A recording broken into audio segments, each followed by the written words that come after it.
We have a big crowd. We have too many questions, but a lot of them are the same. So maybe our candidates can cover the issues very carefully in just one or two. We do have guidelines. I have conducted these candidates meetings for many, many years, and I have found by having strict timelines and timekeepers. We have two timekeepers with us today. We have Ben and Francesca. Ben has the 30-second one. Show the candidates that. Now we'll have only 30 seconds to complete your thought. And Francesca has the big stop. Okay? And they are both from the Examiner. We have guidelines that they're going to have 90-second opening and a 2-minute closing statements. Questions have been submitted. We're overwhelmed with these cards of questions. We have found that by submitting them on index cards, it's much quicker and we don't get long statements by the questioner. A candidate, I'm going to read the questions. I may have to edit them a little just for clarity or to get through them quickly. Candidate's answer will be limited to 2 minutes if it's posed to a specific candidate. Candidate from the other party will be allowed a 1-minute response. If a question is posed to all candidates, each candidate will be allowed a 1-minute response. And so we're ready to start. Here's a question for the Democratic slate. So, should we do our opening statements first? Or? Oh, sorry. We work so hard on that. I've done it so often, I want to get right to the heart of things. Sorry. Let's have opening statements, and they drew straws to see who gets to speak in order. Ariel Spiro-Cohen, you get to speak first. Yes. Okay.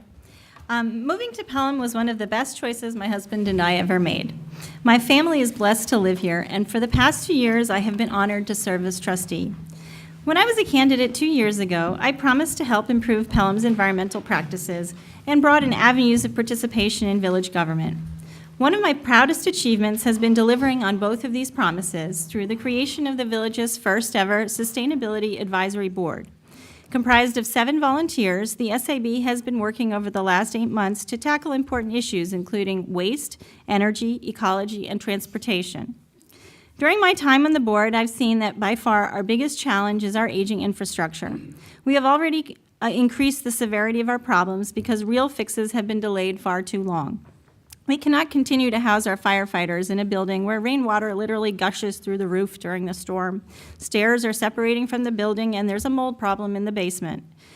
The nearby parking structure recently cost us $80,000 in emergency temporary repairs. This cannot continue. We must act now. Any current or former trustee will tell you that it takes a full year to get acquainted with the issues and understand the budget process. Jan Smolin and I have spent countless hours during the last 2 years learning the ins and outs of the village's critical needs and developing real long-term solutions. I'd like to continue putting my knowledge to work for you. I believe my contributions over the last 2 years have value, and I hope you do too. Thank you. Let's hold the applause. It takes up time. The applause takes up time. Second speaker will be Steve Doka. Thank you, Maggie. So good evening, neighbors and friends. I'm Steve Doka. Some of you may know me. I'm running for trustee in our village. I'm joined by my fellow running mates, Leroy Marriott, Arthur Long, and Candace Rapole. Together we form, in my view, a very qualified ticket together that's representative of all of Pelham Village. In terms of my background and qualifications, I'm a certified public accountant. I have an MBA in finance. I'm a forensic accountant, to be precise. I work for a global investment bank by day, and have worked in large accounting firms as a consultant in the past. But I've also served for 13 years with New York State government. I was a Deputy Inspector General for the New York State Inspector General's office. I was a criminal investigator for the New York State Attorney General's office, and I was the head of financial investigations for the MTA Inspector General's office. My family and I moved to Pelham from Queens in 2005 and fell in love with the place. Village has been a great place for us to raise our family and has been good to us. And I am running because I want to keep Pelham a great place for my family, other families in years to come. And I believe, again, my skills are going to be useful to the village board.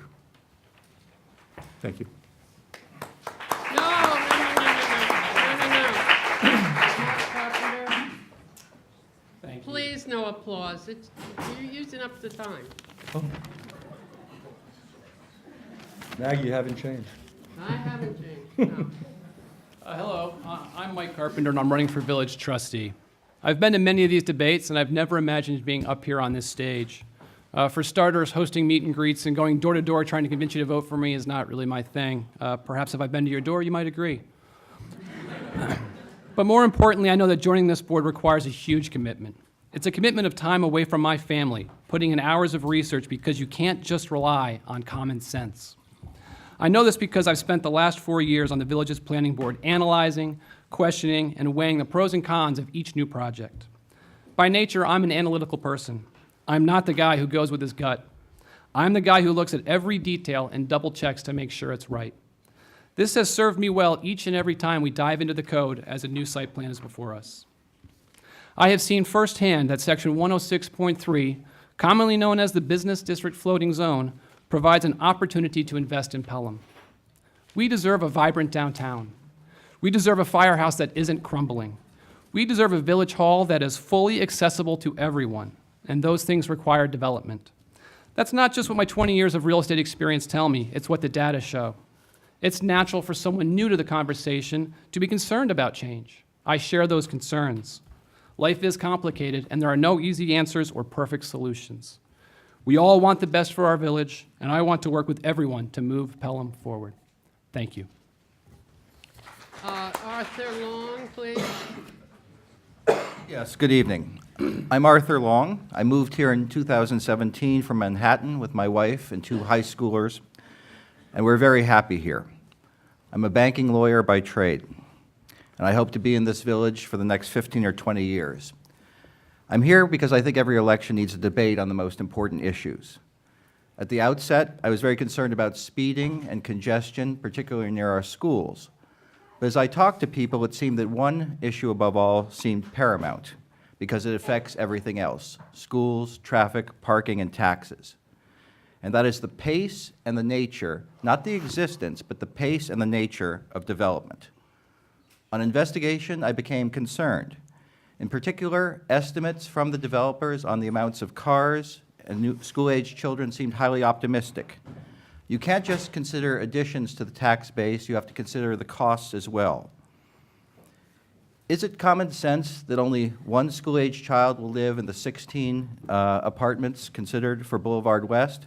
And what about similar large-scale developments in New Rochelle? How will they affect this market? Finally, I want to say something very important. All 4 of us up here take ownership of everything that has our name on it.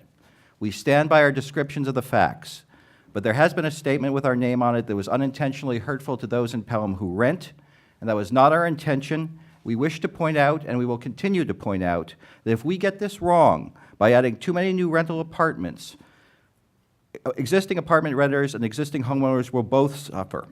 I'm very glad we're having this debate so we can reach an informed decision based on all the facts for our common future. Thank you. Chance Mullen, please.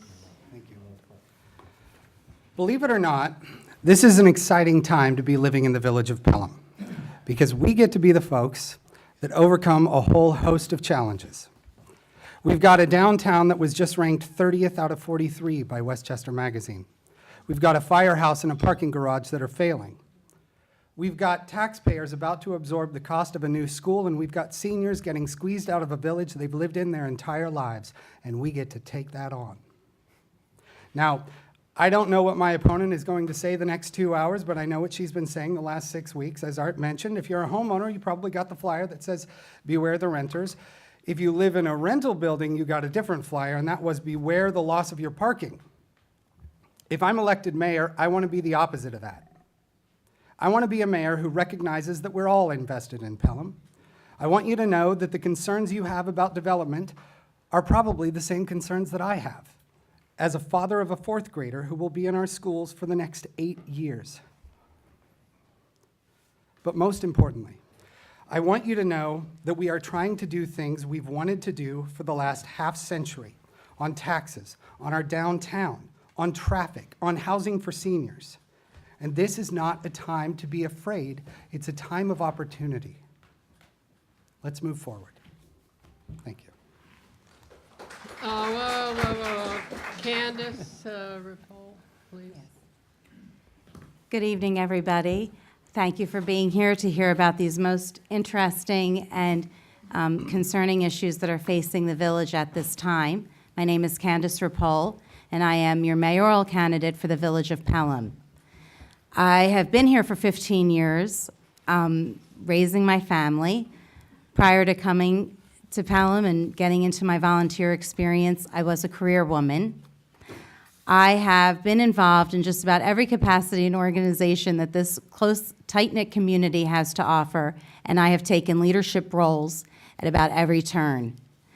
I am a big believer in collaborative work, communication, and the art of understanding that decisions cannot be made in a unilateral fashion.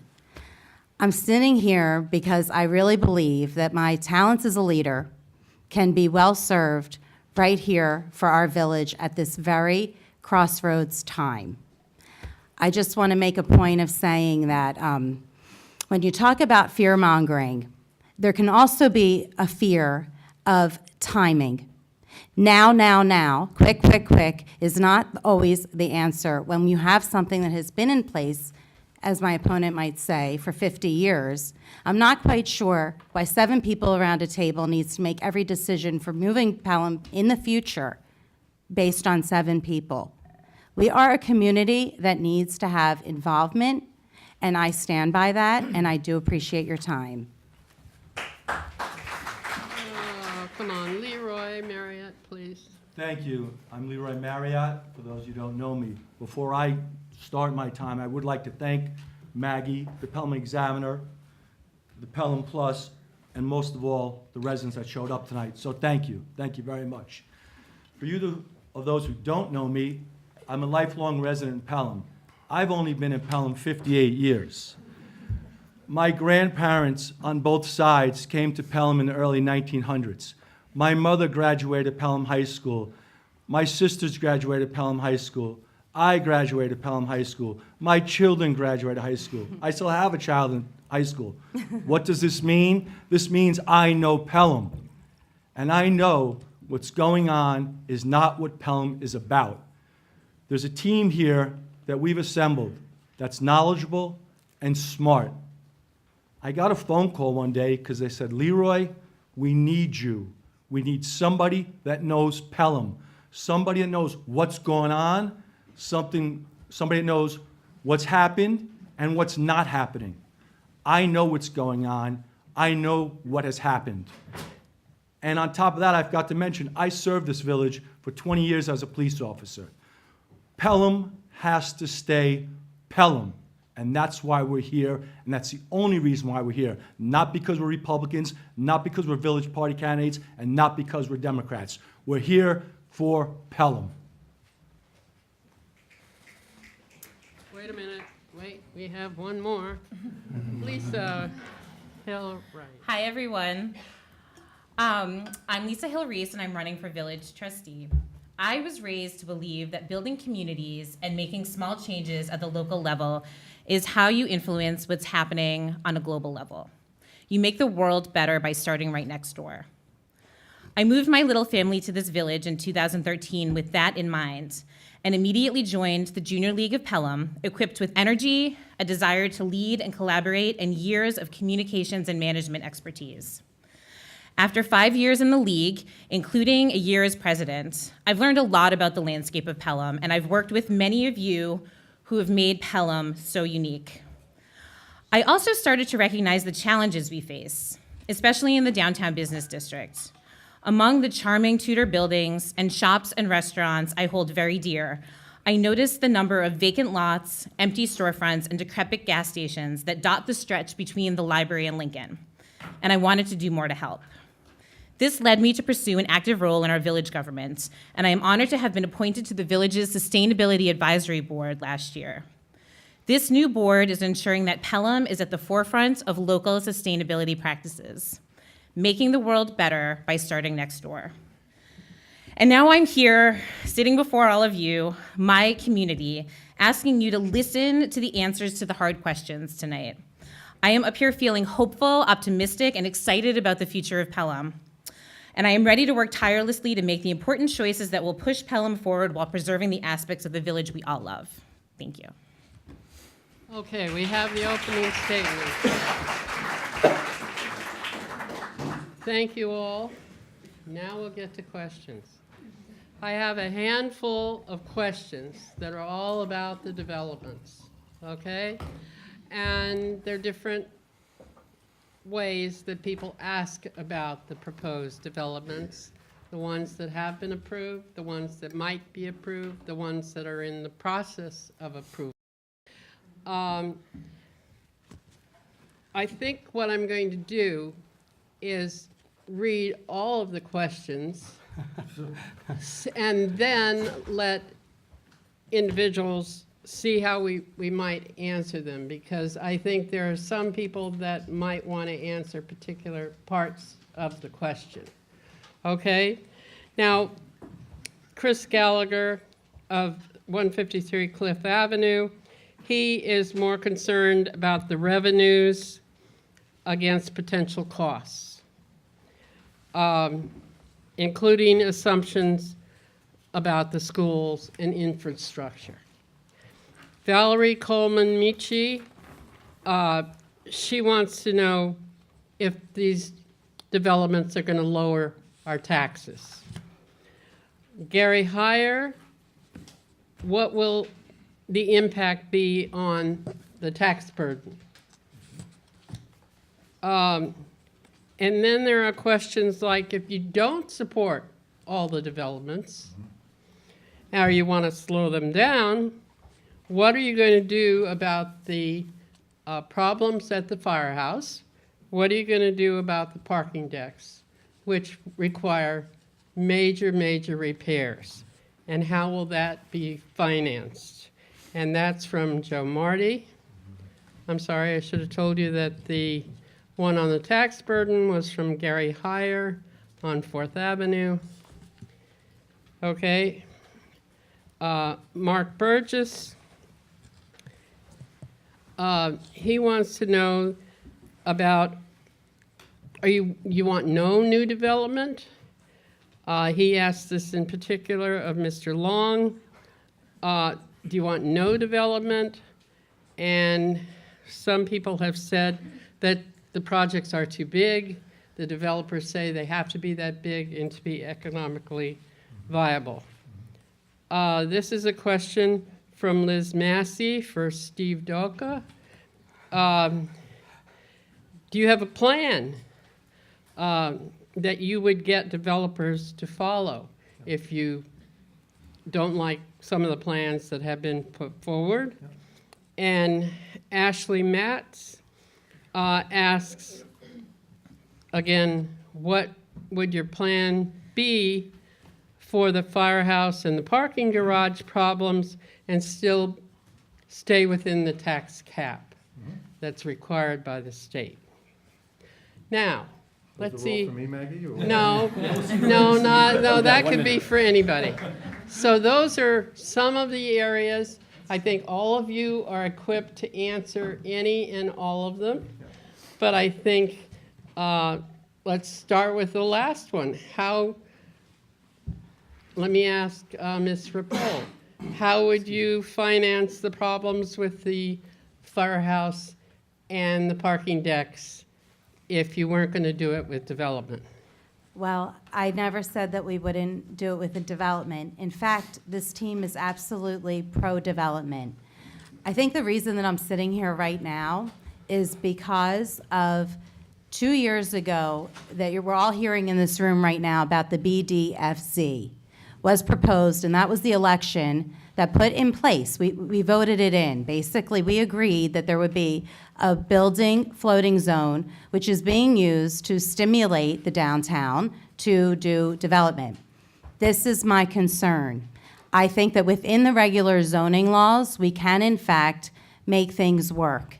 And I think that we have to take a careful scrutiny at the budget, at the infrastructure, and see where we're going within a plan. That's where my team, with my attorney, my detective who has served within the different services with the fire, with the police, and is very familiar with the services of the firehouse as well, and Steve Doka, who is our very formidable budget person.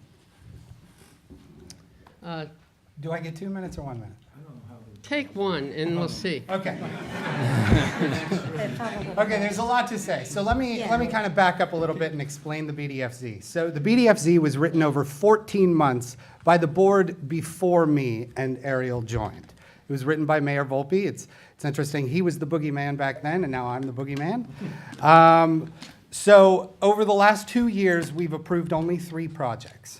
And the things to understand, it's discretionary zoning that allows buildings up to 60 feet or 65 feet if it's senior housing. The current buildings on Fifth Avenue, those 2 rental buildings, are 66 feet.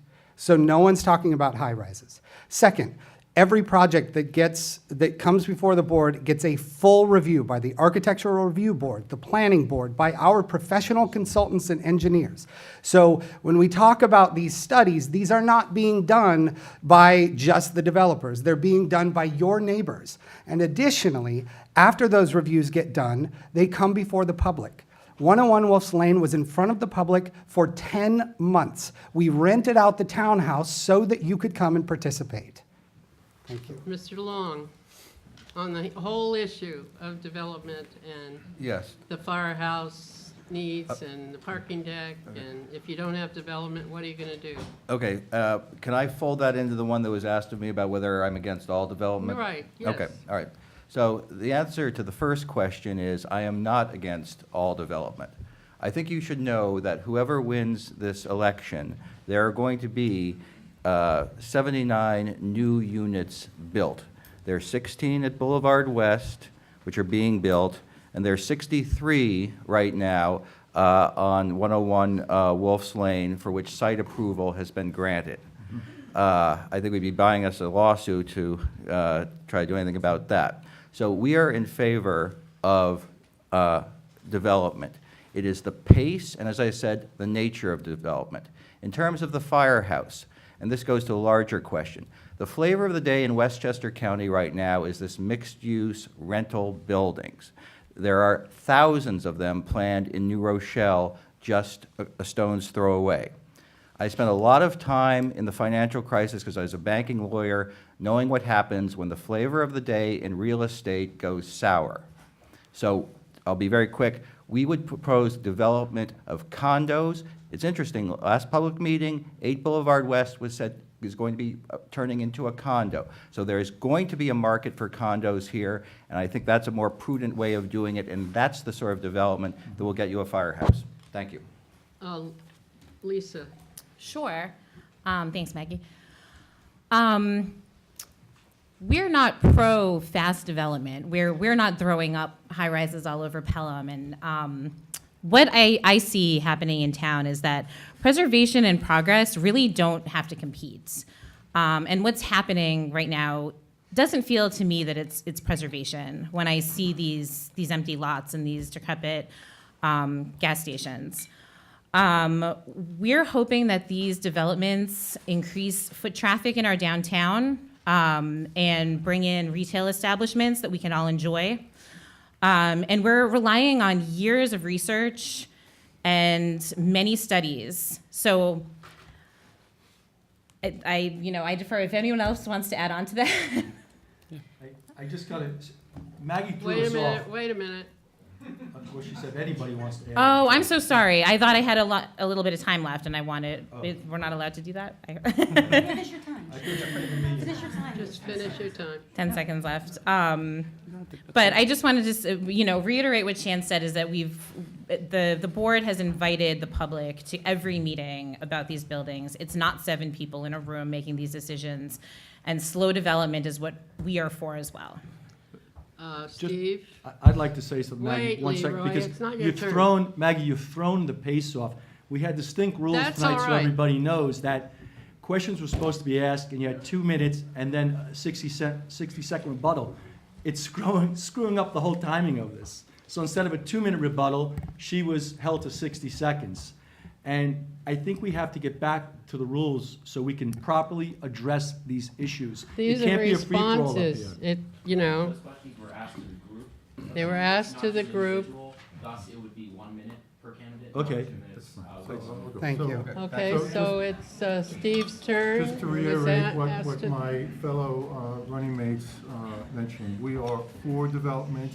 We are for economically sound development, that is, development that will sustain itself, meaning it's not going to create a tax burden for the existing residents and taxpayers in the village.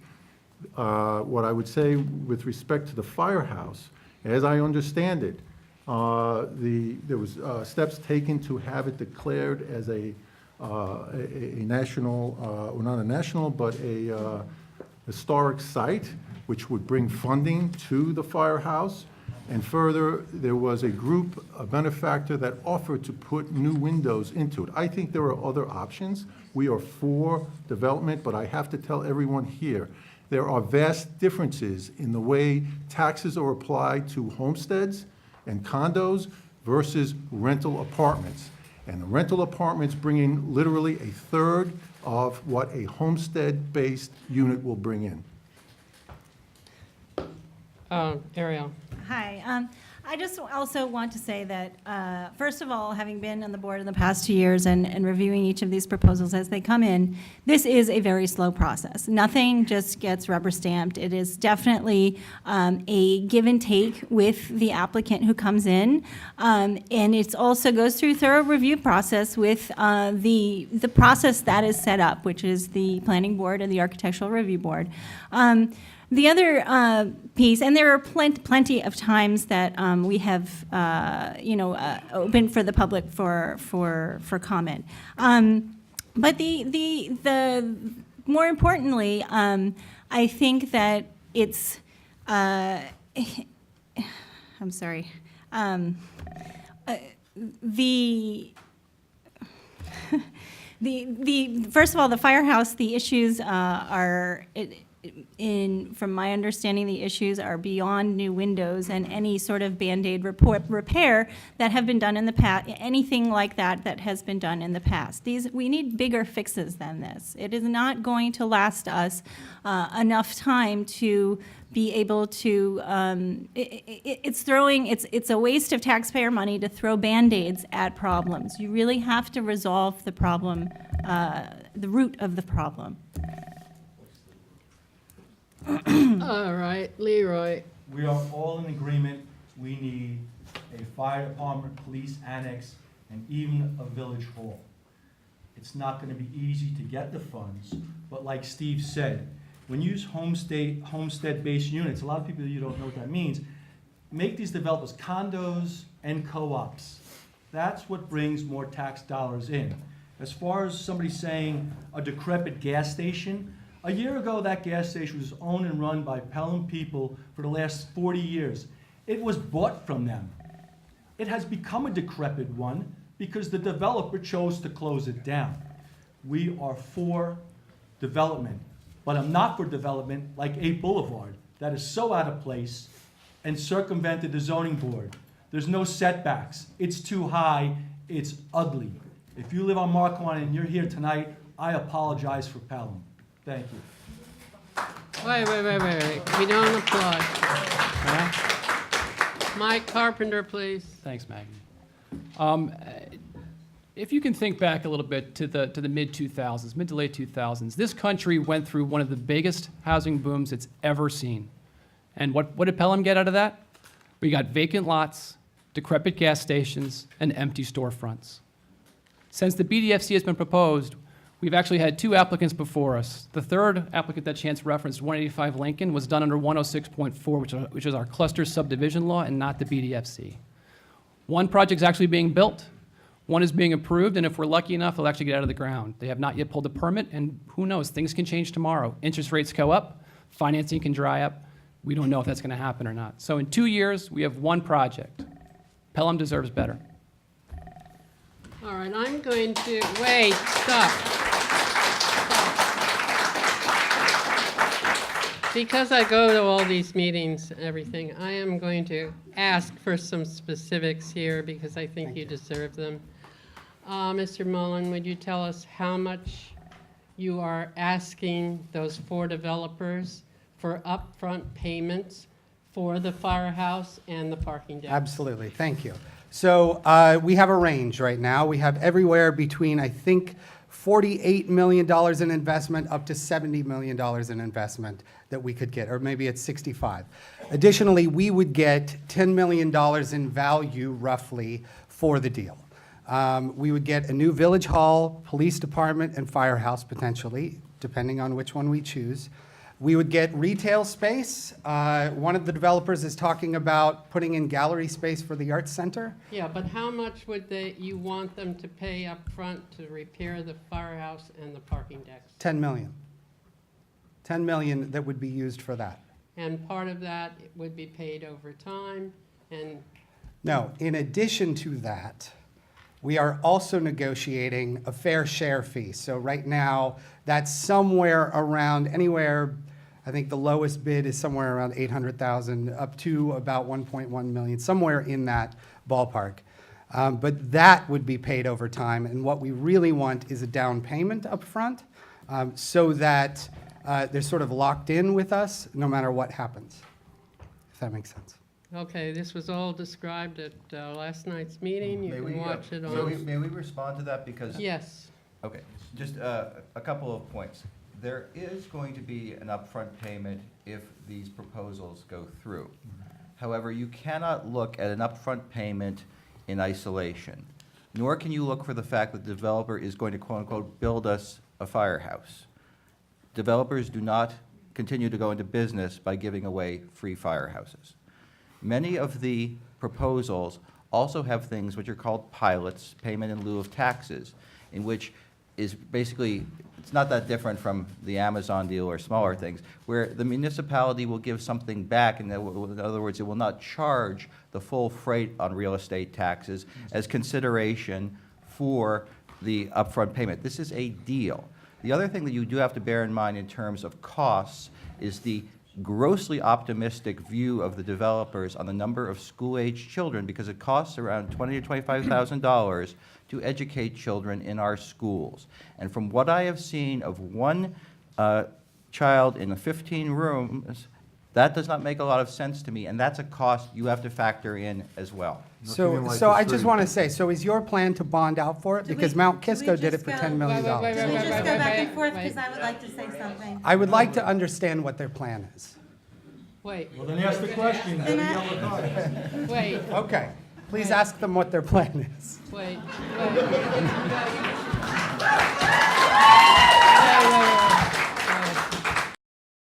What are the costs for the schools? No one has answered that. Yes, the developers have. The developers have given numbers for their estimates for schools. Maggie, can I have 30 It has seconds, been please? compared to the Marbury project. It has been compared to other projects elsewhere in the county. It's all on the website.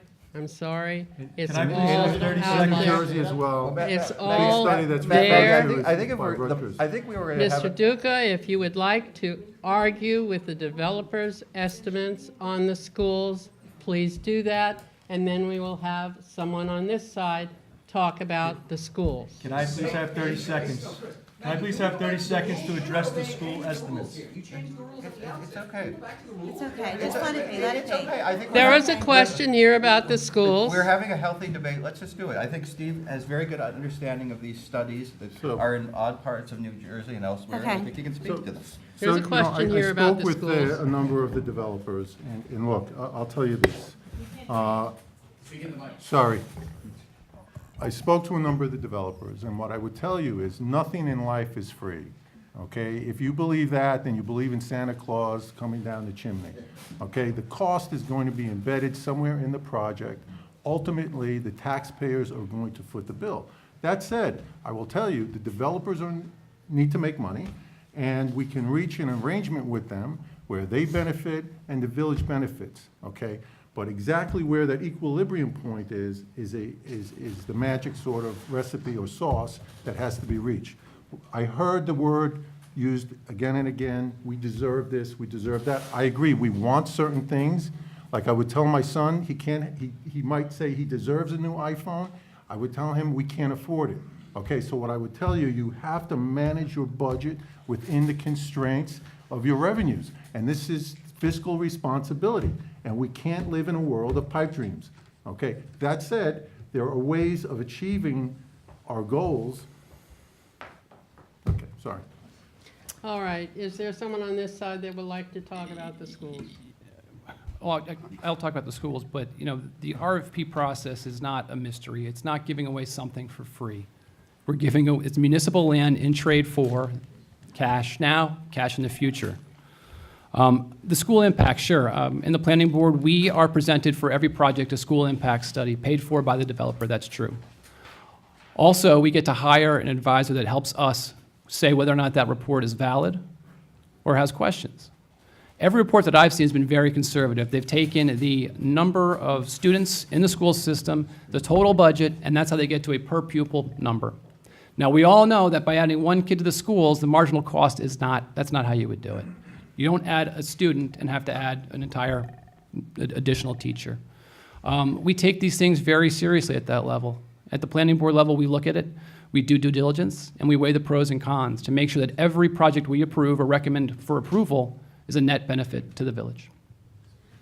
Okay, I think this has been enough on the developments for a while. You'll talk about it in answer to other questions.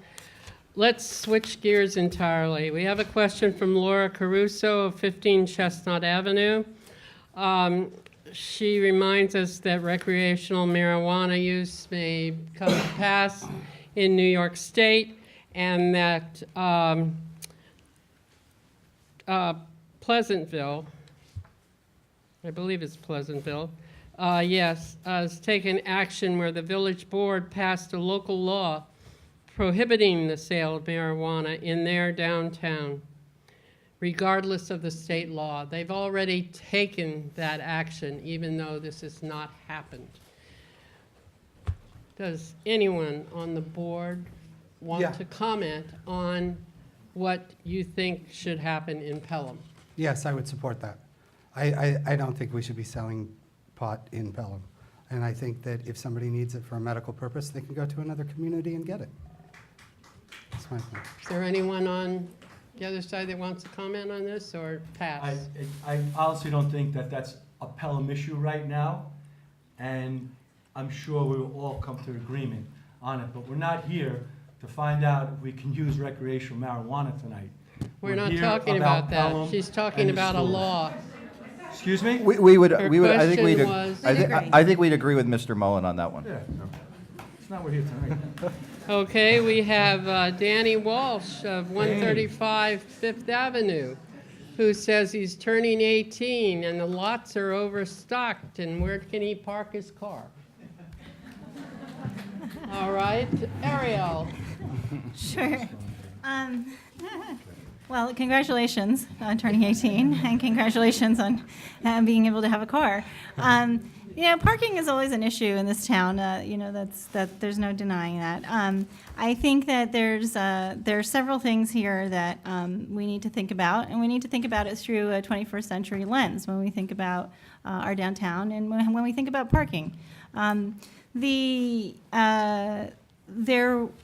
are currently, municipal lots, and any of the development that we pursue, would, in our best interest to make sure that there are available parking for residents with permits. We know that's something that is highly desired here.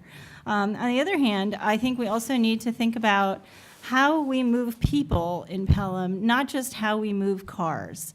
A lot of forward-thinking communities now, there's a huge new field of transportation planning that really thinks deeply about moving people rather than just cars. All right, so Danny, you're not allowed to own a car. So what the problem here is, Danny lives at 135 Fifth Avenue. There was never a problem parking for the residents of 125, 135, and 214 Fifth Avenue. They parked in lots 2 and 3, that's the corner of 3rd Street and 5th Avenue and 6th Avenue and 6th Street. Those lots are oversold. If you moved in tomorrow and asked for a permit, you will be told by Terry, I'm sorry, there are no permits in those lots. You have to park a half a mile away in Lot 7, which is behind Sparks. The new developments are going to take 220 parking spaces away. They're going to bring back new ones, but not enough. The people can't park now. I was in that lot the other night. There are commercial vehicles with out-of-state plates that are given permit parking passes over our residents. For people who live on Fifth Avenue, you won't have a parking space. The new developers' numbers on parking do not add up. And I think somebody who's in an elected office will look into that. Okay, let's move on. I would love to respond, actually. No, you can look into it. Okay, Leroy Marriott. Leroy, Rules. Leroy, Whoever's streaming this to you on the internet, their audio is not working. Whoever the streamer is in the room, fix the audio on your camera, it's not working. Leroy Marriott, this is a question from Zaira Ferrara, 201 Highbrook, and a similar question from Maria Roselle. What do the fire department and police department need to keep meeting the needs of the community, and especially as we get the new developments? Well, I can tell you, we have a great fire department. We have nice fire engines, good rigs, good employees. Yes, the firehouse needs work. As far as the police department goes, everybody should know that the police department has been understaffed since the merger of the two villages from 1975. There were more police officers in 1982 on the streets of Pelham than there are now. There are more police officers when I was a police officer 16 years ago than there are now. You need staff. That's what you need. And you may not know this, but like I'm telling you, our police department is understaffed. And you're gonna need more school crossing guards, and you're gonna need more police officers if you bring in more people, and you bring in more students, and you bring in more cars, because there's gonna be more domestic violence, there's gonna be more first aid. You're laughing?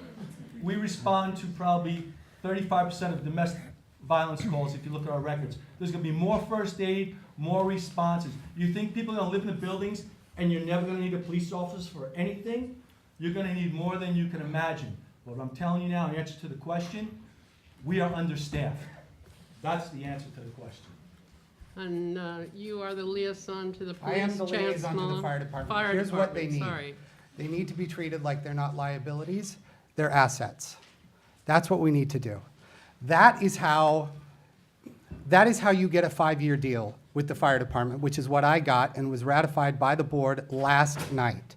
That 5-year deal will push off the risk of arbitration, which costs $40,000 to $80,000 every time we go into it for the next 5 years. Because for the last 2 years, I have not treated them like liabilities. I've treated them like the people who will respond to us when we need them. If your teenager overdoses on drugs behind one of our establishments, they're the ones that save them. If you get into a car accident on the hutch, they're the ones that are there. They're not just fighting fires. They respond to 850 calls a year. So we have to actually preserve them as well.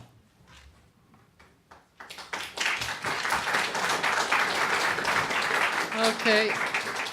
I have several questions about the budget. To Candace Rapole, this is from Julie Fuller Nakayama, 405 8th Avenue. Which budget item in the last 2 years would you want to change, reallocate, or eliminate, and why? Hang on, wait a minute. This is from Mr. Mullen.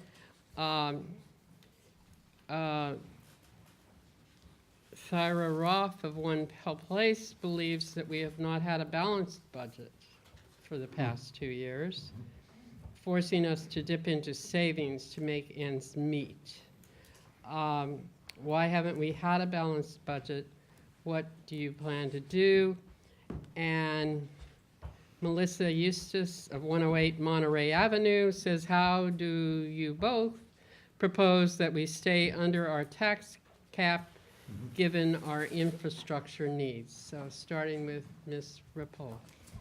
Well, I certainly agree that the budget needs to be looked at line by line and scrutinized, and I'm also going to recognize that New York State puts a lot of mandates on the village and that the room for managing it is tight.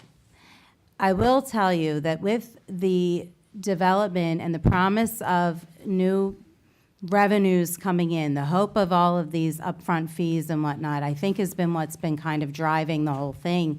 And I have to say, I'm not so comfortable with the idea of going into the general fund. However, I don't think the situation is as dire as in a 2 to 3 year danger zone, and I would prefer that versus going over the tax cap that was suggested by my opponents on last year's budget. So I suggest staying within the tax cap and scrutinizing the budget, and that's why we have the perfect specialists on this team. It's not the mayor show. It is about a collaborative team that is well-informed, educated, and has an eye to the issues. And I think that's exactly what we can bring to the village. There's a lot to unpack there. So first of all, let's talk about the budget. So the village has stayed under the tax cap for the last 8 years. Now, last year's budget, the tax cap was 2.48%. The original budget that was delivered to the board came in at 9%. So we spent months cutting it down, cutting it down, cutting it down, until we got to a point where we were still about $200,000 away. Now, because everybody talks about the tax cap as though it's 2%, when the reality it was 2.48%, the rest of the board decided, let's take another $50,000 than we need in order to stay under the tax cap.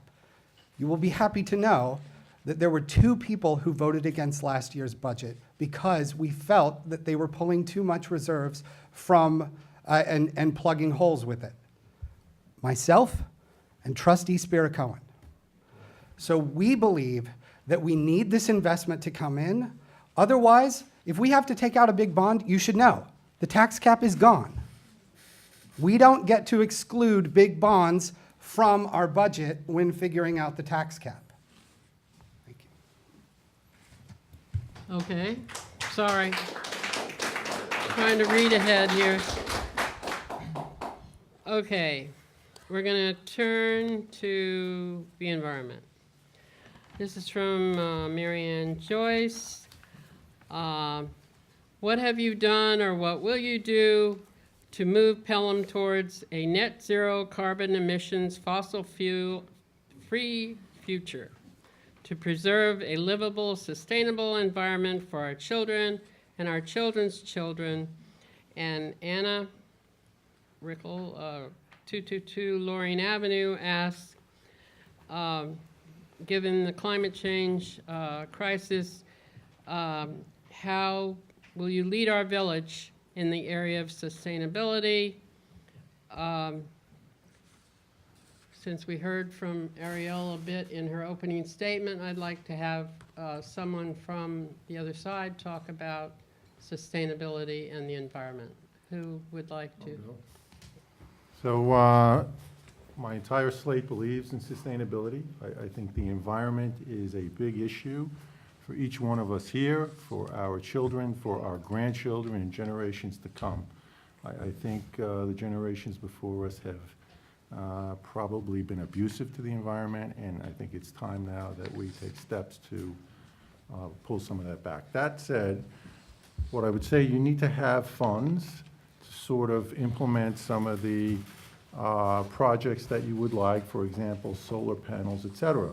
And I could tell you just from some of the work I do professionally, that these projects often take a long time to produce a return. The solar panels are not quite there yet.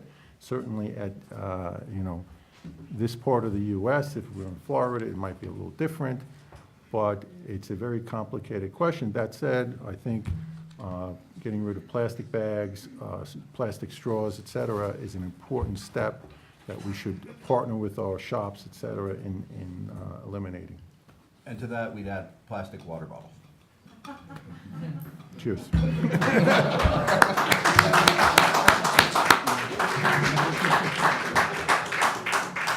Maggie, if you don't mind, I'd like to start, and then I might just pass on to these guys next to me because we all have a little bit to say about this. We passed Solarized Pelham last year, started in Pelham, and 42 new homes in the village got solar panels at no cost to the village. We're also looking at buildings that are no or low emissions with green roofs and LEED level insulation, and so we're talking to developers on the slate right now about these issues. I want to just pass on to, I know Mike got a solar panel. Love them. They're great. Tell us about the returns on the solar panels. I've had them for 3 months, and I already produce more energy than I'm using, so I can't wait for July. But I think Ariel, sustainability is really Ariel's Yes. bailiwick. Yeah, I was really happy with the Solarized Pelham effort. We had a great community effort involved last year with Solarized Pelham. Collectively, 264 kilowatts were produced by panels collectively around the village. That is like taking 50 cars per year off of the road in terms of emissions. It does make an impact, and there are many more things that we can be doing, but I'm very happy to have helped accomplish that one.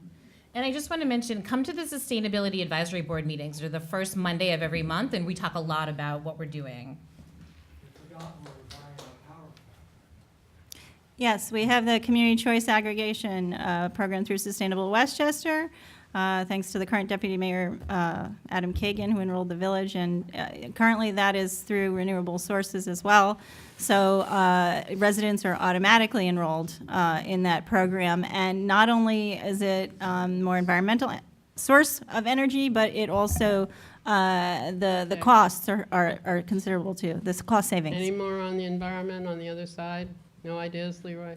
Well, I'd like to say something. Leroy, wait, excuse I me, go by the Leroy. rules and I shared my ideas. through my Okay, running fine. I just Thank want you. to say that we definitely are on the side of the environment, and we for surely would welcome to have the Sustainability Advisory Board continue under our administration. With that, I'd like to know what green space is being provided by the developers.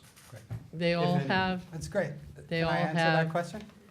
no, he can go to the website. He can go to the website and find out. Rules around here. If anyone has that question, I'm dying to tell you. He can go to the website and find out what the plans have for green space.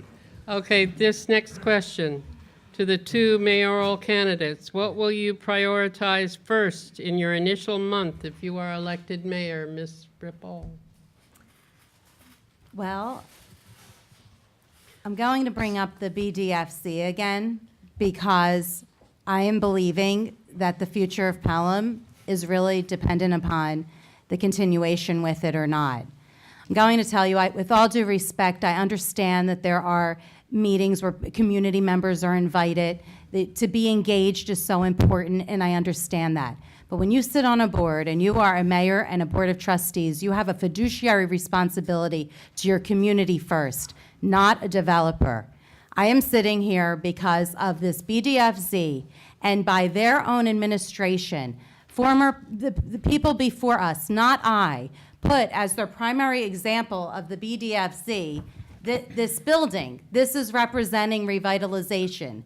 This is why I feel like we have to get to the core of the issue and recognize why we're here. It's really very simple to me. I would be very active in seeing the buildings as are coming and being cautious about what's moving forward.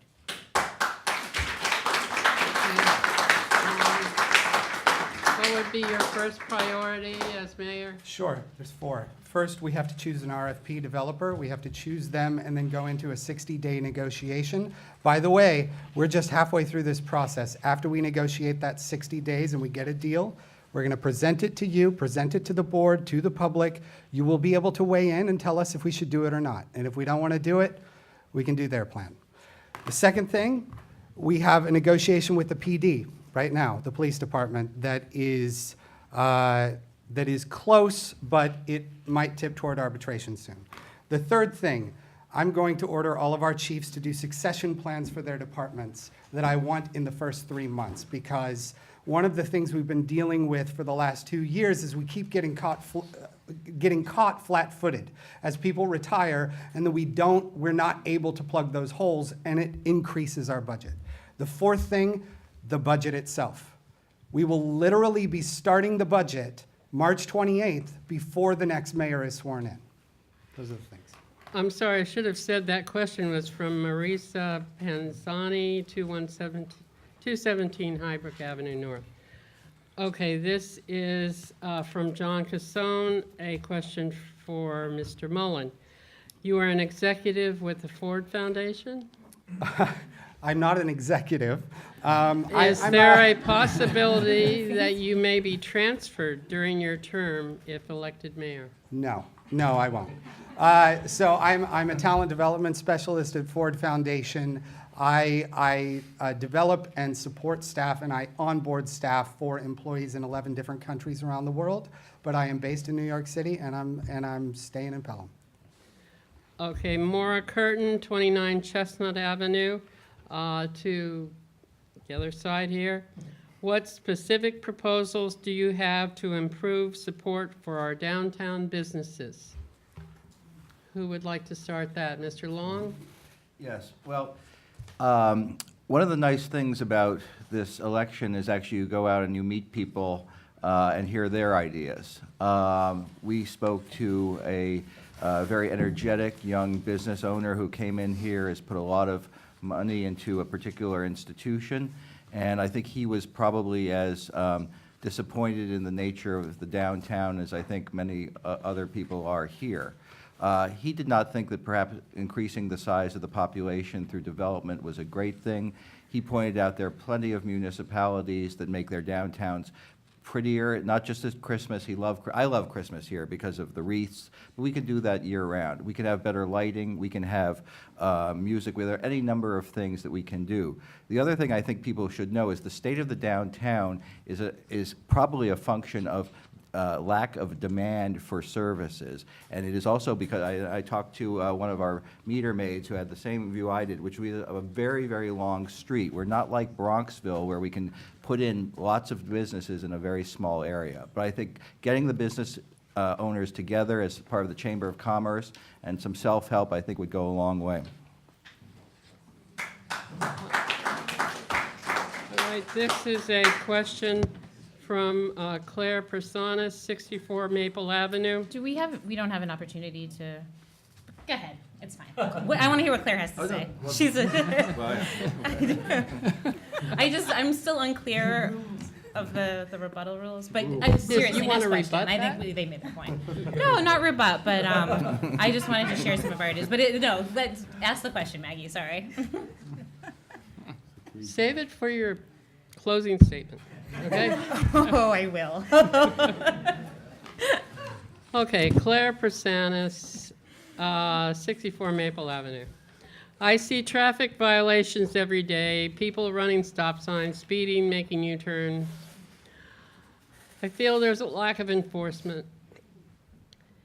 At a February meeting of the trustees, Chief Palace said the department had issued 75 tickets in January.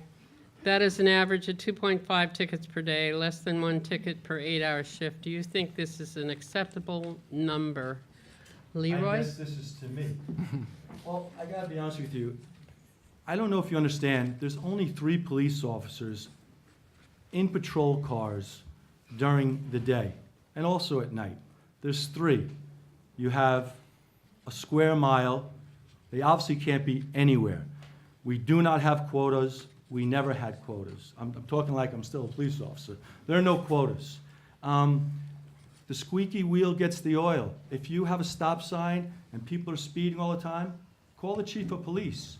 If you know where people are making U-turns, call the chief of police. He'll have somebody in front of your house. You have 3 police cars. They can't be everywhere.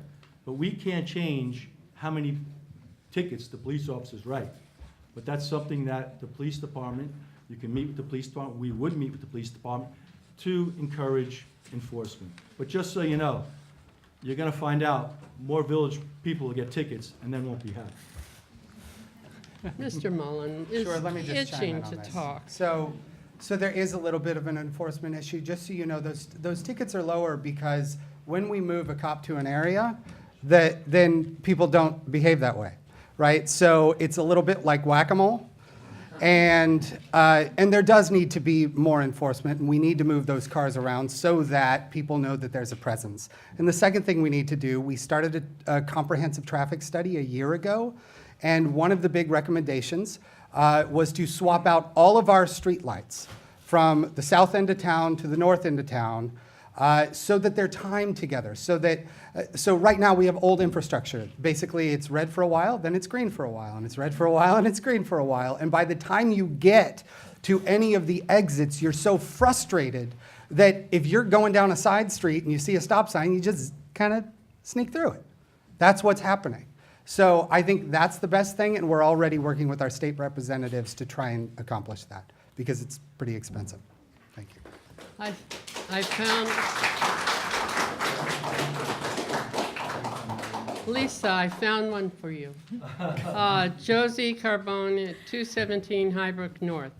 What are your ideas for how we could support the small businesses in our downtown shopping area? Thank you. Thank you, Maggie. Thank you, Josie. So I was at the Chamber of Commerce meeting with the other candidates a few weeks ago, and it was great. I was a little disappointed by the turnout, and I know we have a new head of Chamber of Commerce, and he's doing such a wonderful job. So I would love that community to grow, and I think that would be step one, is to just have a dialogue and a continued dialogue with them. I do think that the proposed developments will bring population to the village that will shop at the retail stores that we already have, and will have first-class opportunities for first-class retail in these buildings. We've seen it in other villages. We've seen it in other villages in Westchester. Maplewood, New Jersey, is just doing so well with their new buildings that included 21 units, no students, and a Starbucks. So I'm sorry I said the S word, but I feel like if our town got one, it would be a good thing. Thank you. Anything on your Clearly from perspective of going down our downtown Fifth Avenue, we will all see a number of vacant stores. One has to ask the question why that is so and how they can remain vacant for so long. What I would say is some of it potentially has to do with the way stores are taxed versus homestead. It's taxed on an income and expense basis. What that means is the owners of the buildings can write off expenses against the income. If they don't generate income, the taxes go down. Guess who funds the upkeep of the building? It's all of you and me in terms of our property taxes. Okay, so that's one issue. But the other point I wanted to raise is in terms of citing studies or looking at other places in the surrounding areas, Maplewood, New Jersey. One of the things that the developers cite is a Rutgers study. Interestingly, and they use that to estimate the number of students coming into our schools. Rutgers study, right in the first 2 pages, says this only applies to New Jersey. Very different than a village sitting on the edge of New York City, one of the biggest cities in the country, with an effective transit system into Grand Central in 30 minutes. It's apples and oranges. It's disingenuous. These are not appropriate studies to compare to Pelham. I believe New Jersey also borders New York City and has a great transit system. I don't know New Jersey well, but I just, It's a very, I do know Maplewood, it's a very different town than Pelham. I can tell you that for sure. How so? Well, I think it's a little bit more, it doesn't go into Grand Central. And I'll also tell you this about the retail. I feel like we have to think about being realistic. And I think that when I look at the world, I see very little successful retail going on because people are mostly shopping online. And even to Ariel's point about the foot traffic and changing, like, you know, no cars and having people walk through. What about the Ubers? What about the delivery? It is going to cause volume and it's going to put a strain. And that's why we want to look at and measure smart development. We're thinking we can slow it down and we can measure. Guess what? It is an exciting time, and we're going to be in a position to exactly see, because of the new structures that come up. We have the new building on Lincoln. We have 8 Boulevard West coming. We have things happening that, for once, instead of trying to do best practices, in fairness, we haven't gotten to see how these things will play out. We're going to have that time for the first time in a long time in Pelham's history. I think it's wonderful to gather our own data and see how it is unique to us. So we do know how to fix our downtown. We've known it since 2008. And we've been caught up in all of these debates for so long that we haven't taken any action. You know what we learned in 2008? We learned that you need mixed-use developments to have a contiguous storefront all the way across, all the way down our main corridor. Now, we were ranked 30th by Westchester Magazine. You know who was ranked in the top 3? Bronxville and Larchmont, and they're both doing mixed-use developments. I would argue that they're already established camps. They're not trying to create a retail environment. Their conversation right now is about how to maintain and preserve their existing retail environment that was established for years. It's 2 different things altogether. No, it Tax wasn't. base is a factor as well, folks. Okay. Okay. I just was handed something here that it may be news to me. Maybe you could confirm this. Gary Heyer says that you lost the grant for flood control? Which grant We is this? didn't, you didn't, Oh, Did you- yes, thank you for bringing it up. So as soon as I came onto the board, we had these grants that we had had for, I don't know exactly how long, maybe 5 or 6 years. It had been going back for a long time.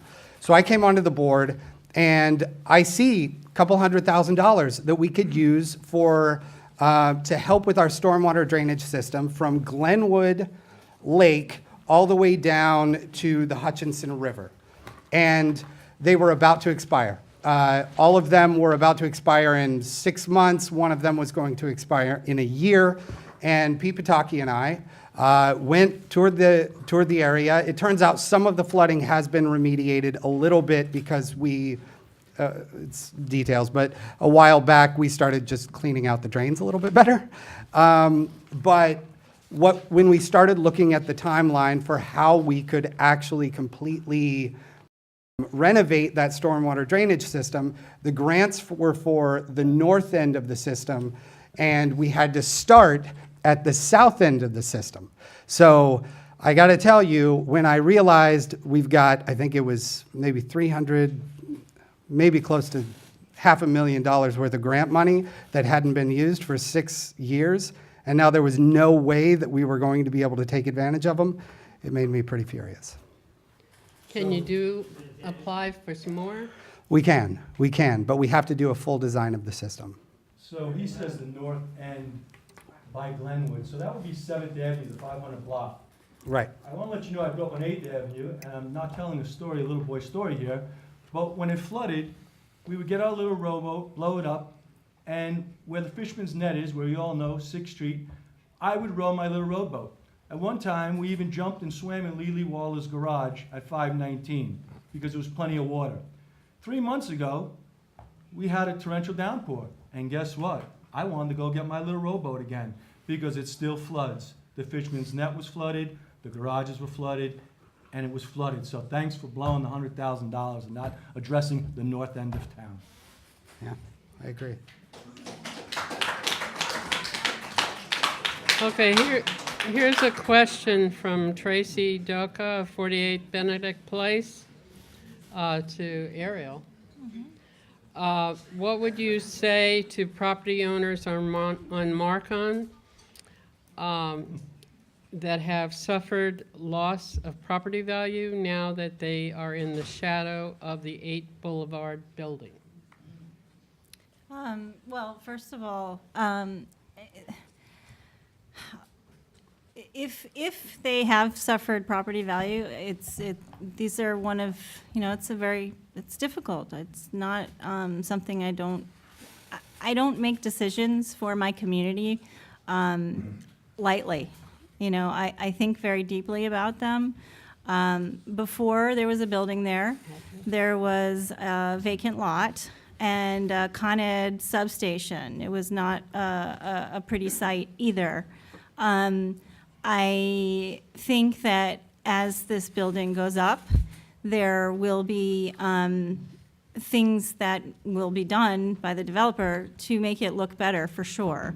And we also have to think in terms of the community, in terms of our property values, that revitalizing our downtown helps everyone's property values, including the people who may be impacted more directly than others by a single development. So, unfortunately, I sympathize and I understand that it may not have been their preference. But I do think it will help everybody's property values, including theirs, to make our downtown better and more desirable. Okay, Response? what, you want to rebut? Yeah, I would like to. So look, I think part of the issue in development that the folks from the village should be aware of has to do with the tax structure, okay? And so the rental units, for example, 120 unit rental will bring in about $500,000 in property taxes to the village. If that same unit was half condo, where it's owner occupied or people own it, okay, and pay homestead-based rates, okay, that's $1 million in tax revenue. If it's fully homestead, it's 1.5 million. The point here is, folks, if we don't bring enough revenue in, we cannot sustain the budget of our village, we cannot sustain our schools. It costs $25,000 per child to educate in Pelham. If there's a special needs child, that's 60 to 70 grand. This is a lot of money, and rental units, listen, no offense to the developers, will make money for the developers, okay? And it really, what this comes down to is how much of that money is going to come into the village. Okay, this is a question, we're going back to Can I the... respond to that? No. If anyone has questions about it, just find me after. We're going back to the developments, okay? Maura O'Malley, 208 Carroll Avenue. Transit-oriented developments are being pursued by most communities across the United States. In Westchester, Scarsdale, Bronxville, Mount Kisco, and New Rochelle, of course. Why are some of your candidates opposed to transit-oriented development? I don't think we are opposed to transit-oriented development. We are opposed to transit-oriented rental development that does not affect the tax base and is based on wildly optimistic ideas. To give an example, not all, there are some studios and one bedrooms, but if you look at these developments, and some of them are for empty nesters, they assume a little bit over 1 car per couple. And I talked to an empty nester that I know who lives near here, and I said, well, what do you think about that? Would you be happy sharing a car with your husband? And she said, it's interesting. We tried that, It was horrendous. It was terribly stressful. We were going all over the place, and I would never do it again.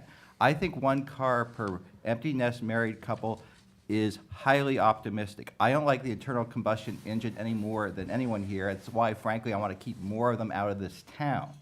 And the same thing is true, I'll do very quickly, with millennials.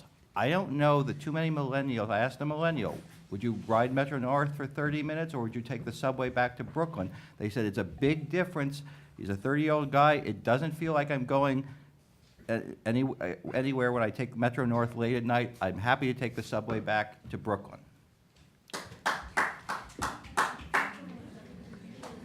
Yeah. Chance. Okay, so first of all, on taxes. 101 Wolf's Lane, when it's built, will absorb 15% of the annual cost of our new school. 8 Boulevard West, when it's built, will absorb 10 to 12% of the annual cost of the new school. The firehouse deal that we're trying to put together would absorb close to 1/3 of the cost of the new school. So just because they're rentals does not mean that they are not bringing in tax revenue. And everyone pays taxes. Renters pay through their rent, and then the property owner pays taxes. Now, here's the thing. If you want housing for young professionals, empty nesters, and seniors, people without kids, you have to go for rentals. Because 101 Wolf's Lane has 650 square foot studios. Good luck trying to find a 25-year-old kid who's going to take out a mortgage to get a 650 square foot studio as a condo. All right, this is from Mike Michike at 110 Pelhamdale Avenue for Mr. Mullen. Okay. Can you please tell us how many luxury rental units are planned for construction in New Rochelle for the next 2 years? And how does Pelham plan to compete for tenants? Sure. So the first thing to understand is that every one of the units that we're considering takes a very long time. They're all staggered. And you should know, if you're concerned about the market, look at 8 Boulevard West. It's halfway through being built, and there is so much interest in that one property that we actually have somebody who left Pelham who is moving back to Pelham. There is so much interest that the developer now wants to convert it to condos that he can sell 16 condos at $1 to $1.2 million a piece. The market is so hot. It is hot throughout all of Westchester. So every one of these developers, they are here because they want to make money. And they're betting millions of dollars on it. For our position, we should simply say, okay, then do something for us. Have them earn it like they do through the BDFZ. Let's institute a fair share fee. With 101 Wolf's Lane, we were able to negotiate $750,000 over the course of 15 years that can be used for traffic remediation in that area. We wouldn't have the money for that if we didn't have that project. That's how we use this. Well, just one.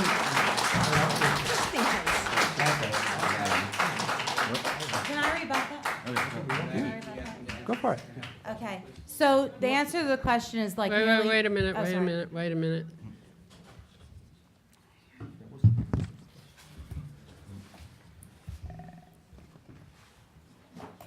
How do you plan to compete with New Rochelle for tenants? Oh, right. Well, it's all going to come in over time. I don't know how to answer that question. There's, What attracts people to Pelham? If you're what attracted you to Pelham? What attracts people to Pelham? Schools. Schools. No, Schools and actually, so here's the thing. Okay. Okay, do you want me to answer this?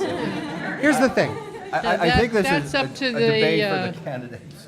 I don't think that's up to him to tell you what's going to attract them to Pelham. That's up to the marketing. The question, Guys. the question that was asked to Chance was, how many apartments do you know are being built in New Rochelle? Currently, New Rochelle has a plan with between 4,400, almost 4,500 build apartments, rentals, condos. They're 31 minutes from New York City. We're 29 minutes. They have 70-degree views of Long Island Sound. They have their downtown, they have restaurants. The question is, so why come to Pelham if I can go to New Rochelle and live in this beautiful high-rise? The reason why you come to Pelham is simple. It's for the school system. And Is that why you live here? I live here because I was born here, Chance. Because you and care my about it. parents were born here, Okay, Chance. okay, no And my crosstalk, grandparents no migrated crosstalk. here, Okay, Chance. okay, That's why okay, I'm here. okay, But with all that, the developers should know. Okay. And with the Look, it's schools, 10, you 10, have to almost know the 10 to numbers 9, are 5 fudged. to And 9. I'm gonna give you a perfect example. The building next to the firehouse, which is fine. It looks like the firehouse, it's the same height. There's 6 rental units in it. First of all, they've only allotted for 5 cars. That's against the zoning board. So they're telling one No, no, person, no, no. listen, if you move here, No. you can't park. The Wait, second thing wait. is, there are 4 of-age school children in 6 units. I wasn't good at math. I went to school here. My parents sent me. That's 75%. You're getting estimates of, like 8%. Well, if you build 6 units and there's 4 kids in it, what's gonna happen when you build 30 units? Let's see. By what's happened, that's 15. Let's go to 120. What's half of 120, Chance? Did you go to school at Pelham? 60. Leroy. So they're- Brilliant. Leroy. Leroy. Excuse me. Don't go Excuse against me. Pelham, Chance. Leroy, Maggie, excuse can we me, bring- Mr. Marriott.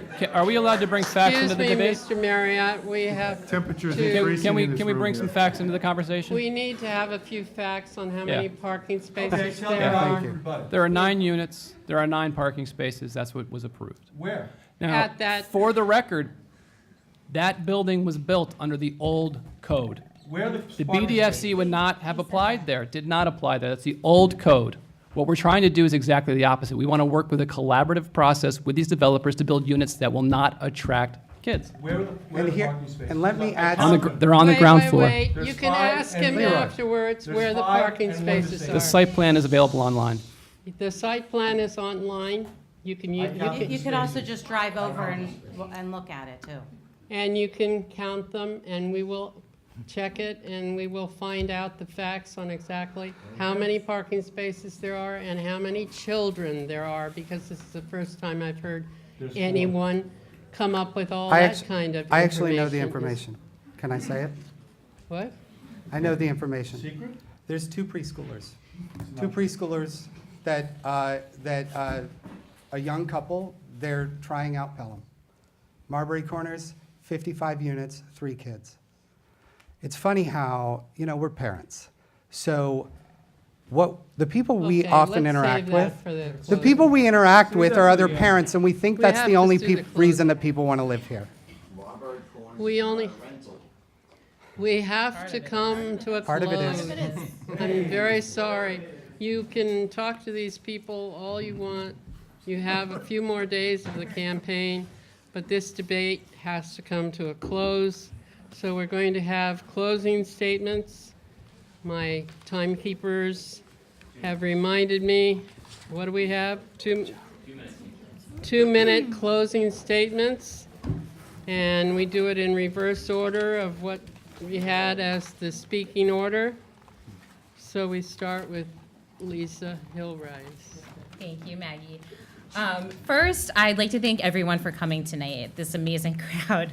The only way a government is successful is with input from its people. And I appreciate that you're all taking time to learn the complexities of these issues. I'd also like to thank my family and friends for their unfailing support through this process. One more week, and then the real work begins. Guys, I love this village. I'm raising my kids here because of its schools, the proximity to the greatest city in the world, and its deep sense of community. And there's also that indescribable Pelham magic that exists in running into your best friend, buying cheese at DeChico's, catching an impromptu movie at the Picture House, or power walking through Wolf's Lane Park. I couldn't imagine living anywhere else. But preserving all of this doesn't have to hinder progress. Pelham doesn't exist in a vacuum. It's not Bedford Falls or Mayberry or even Stars Hollow. It's a living, breathing village that presents challenges along with its many, many attributes. Villages all over Westchester are facing similar infrastructure needs, taxes that continue to increase, and vacant storefronts. The Pelham Forward team is already working on thoughtful solutions on these issues. We want our village to thrive in this 21st century world. So please cast your vote for me on Tuesday because I work hard to get things done right. My tenure in the Junior League is proof of this. My many years in the private sector, followed by almost a decade of working for Mayor Michael Bloomberg, have prepared me to think critically and work efficiently. And I'm not afraid to ask as many questions as I have to in order to learn everything I need to know about an issue. Just ask these guys.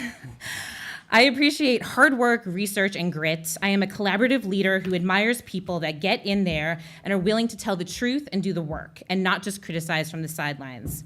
I have always believed that the best leaders create policies that benefit the entire community, not just their friends or the fraction they're familiar with. And I hope you will vote for the entire Pelham Forward slate on Tuesday, March 19th. Thank you.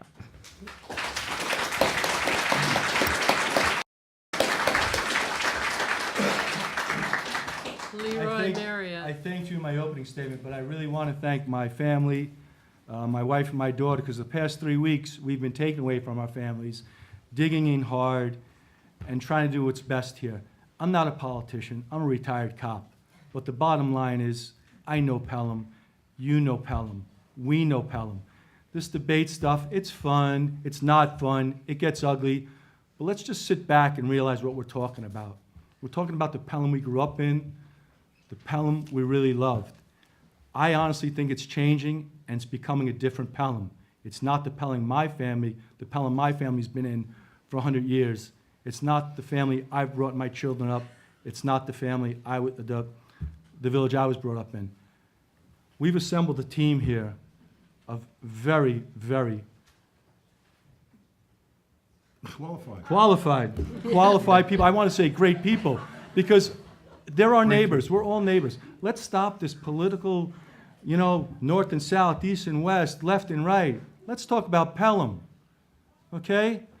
We want to make and keep Pelham Pelham. Let's do it slow. Let's not put it in the hands of developers. Let's not sell our land. Let's just be each other. Let's be Pelham residents, and let this be about Pelham. We're qualified to keep it Pelham. Thank you very much for your time.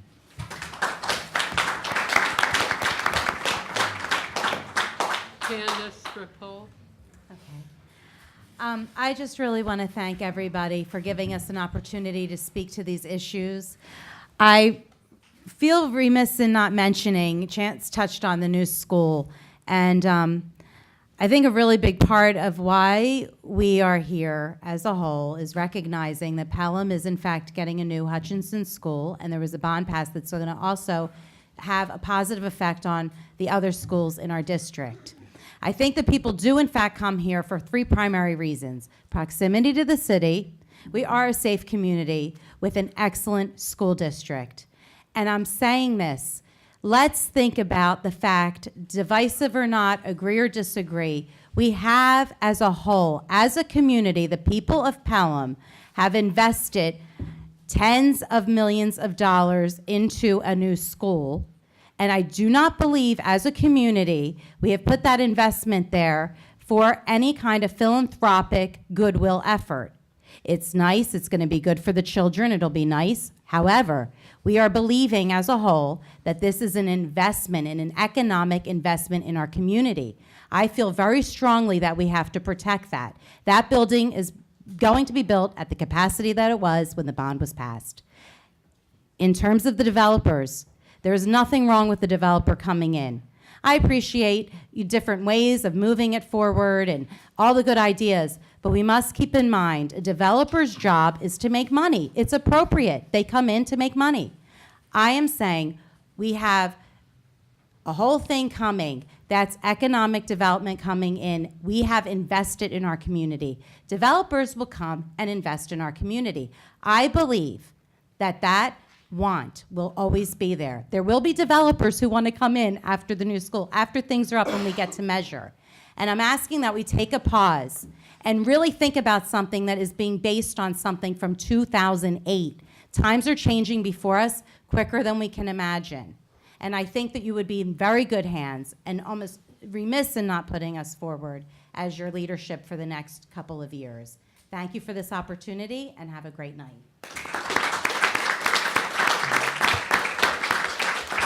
Mr. Long. I'm sorry, is that me? Oh, I'm sorry, Chance, sorry. I'm looking at the wrong list. Thank you, everyone, for being here tonight. On day one, the next mayor will walk into a negotiation with the police department on the verge of arbitration, a garbage contract that could go south at any moment, a budget cycle that actually starts before they're sworn in, a staffing situation with new leadership in almost every department. Development is just one of the 100 things the next mayor will have to grapple with, and they will not be joining this work. They must lead it. I am ready to do that. I ran for trustee 2 years ago because I wanted to show my son that the world around him was not just something that would happen to him, it's something he could affect and sculpt and change. I wanted him to see that you don't have to be wealthy or popular to get involved. I knew, as I know now, that this village will forever be a part of who he is. And I wanted him to know that I take that so seriously, because I do. I'm not running for mayor because there was an empty seat and someone had to fill it. I didn't organize a full ticket just so we could beat the other guys. I'm also not running for mayor because I think I'm the greatest person ever to run for mayor of all time. I don't. But I do think I'm the right person to be mayor at this time. Thank you so much for letting me be your trustee for the last 2 years. I've loved every second of it. And I hope I get to be your mayor for the next 2. Thank you.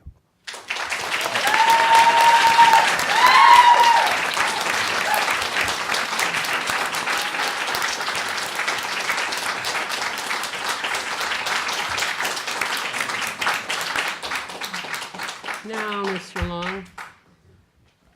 Thank you very much. I think what is most wonderful about this evening is that there are so many people here who want to hear contrasting arguments about the future of Pelham.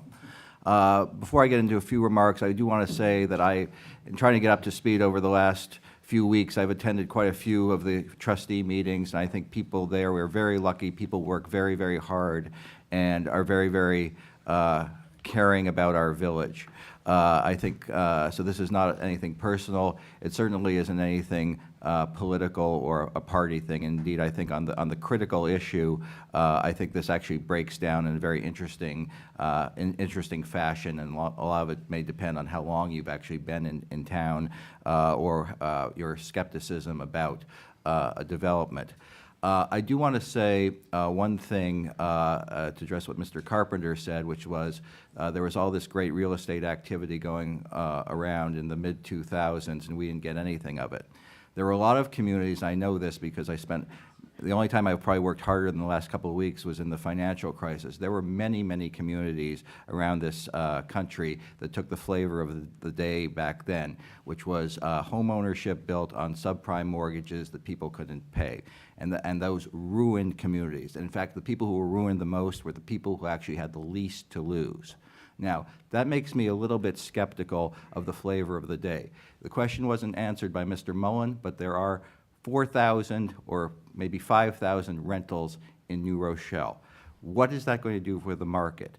What are all these rentals? If you live in Marbury Corners and you pay homestead property taxes and people can rent something that's equivalent, what does that do to your property value? If you live in the part of town where the parking is going to go away and not as much parking is going to put back, people, where the car is going to go, particularly, and there are going to be more than the one car per family that the developers tell us. I think this election is about facts on one of the most important issues today, and I think that this slate has the better of it. Thank you.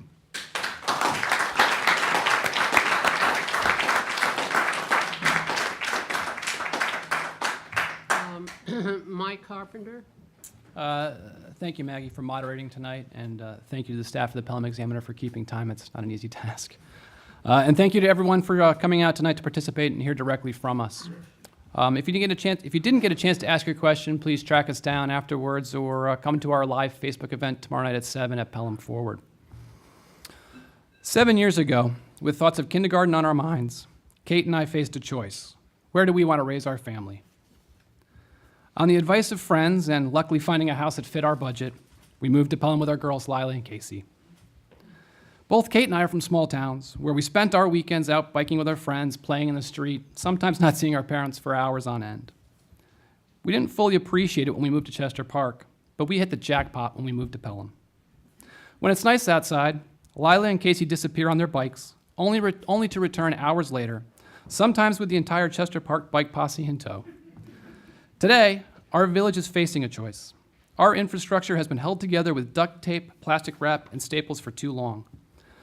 But because of the time and effort put in by Mayor Volpe, the Board of Trustees, and the community, the village has attracted a significant interest in investment into our community. Investment that can make our streets safer. Investment that can reinvigorate our downtown. Investment that can build a new firehouse for the 21st century. That's why I'm excited to be up here with Chance, Ariel, and Lisa. We are deeply committed to Pelham. We have hands-on village government experience, and we share a common vision of how we can move Pelham forward for the next generation. I am so happy that Kate and I chose Pelham for our family, and on March 19th, I hope that Pelham chooses me. Thank you.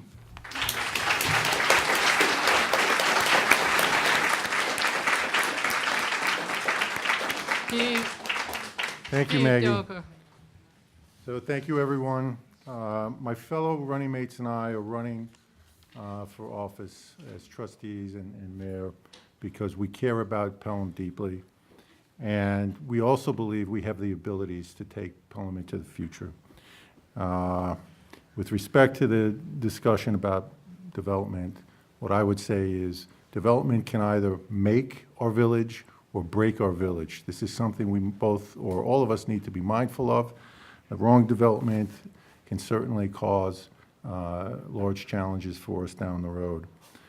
We need to go forward with development in this village that is economically sustainable and environmentally sustainable as well in terms of green space, et cetera. And also taking into account pedestrian safety, parking, and most of all, maybe not most of all, but certainly a positive turn for our downtown, which certainly could use some invigoration. And we hope the folks can bring themselves to the polls and think about what we've discussed tonight and cast your votes for the most qualified candidates. Thank you all.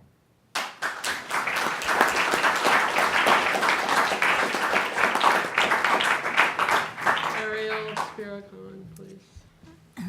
Thank you. Thank you to everyone for coming tonight and to the candidates for this exchange of ideas. I love so many things about Pelham, but I also believe that there are ways we can improve Pelham. It is not always about doing what's been done before, or what is popular, or what is best for 1 or 2 or 10 individuals. It's about balancing the interests of all 7,000 of my friends and neighbors here. Believe me when I say from experience, this takes a lot more than common sense. I want to continue the work I've started. I want to see a bustling, safe, walkable downtown with children enjoying our beautifully redone park. I want to see empty nesters with options to stay in our community if they choose to downsize. I want to see a better diversity of retailers downtown. I want to see us make the top 10 list downtown of Westchester County, which I'm missing the list. I want us to adopt a forward-thinking perspective where we focus on moving people, not cars. Imagine a Pelham where ride-sharing, scooters, biking, and perhaps a trolley were all part of the streetscapes. When you vote on Tuesday, please don't just consider names you recognize or whether you like someone from PTA. Vote for the Pelham Forward slate with concrete solutions to our increasing tax burden and solutions for our infrastructure problems. Otherwise, we'll be sitting here next year with even worse infrastructure problems, a worse credit rating, more debt, unavoidably higher taxes. Don't let anyone fool you into thinking there's an easy answer out there that we just haven't found. Doing nothing is not really a plan. I hope that my dedication over the past 2 years has earned your vote. Whether the issue is parking regulations or downtown revitalization or garbage pickup or any of the many issues that come before our board, we need people who can dig deep, ask difficult questions, and problem solve effectively. If elected, I promise to do my very best to help us move Pelham forward in an inclusive, collective, and sustainable way. Thank you so much.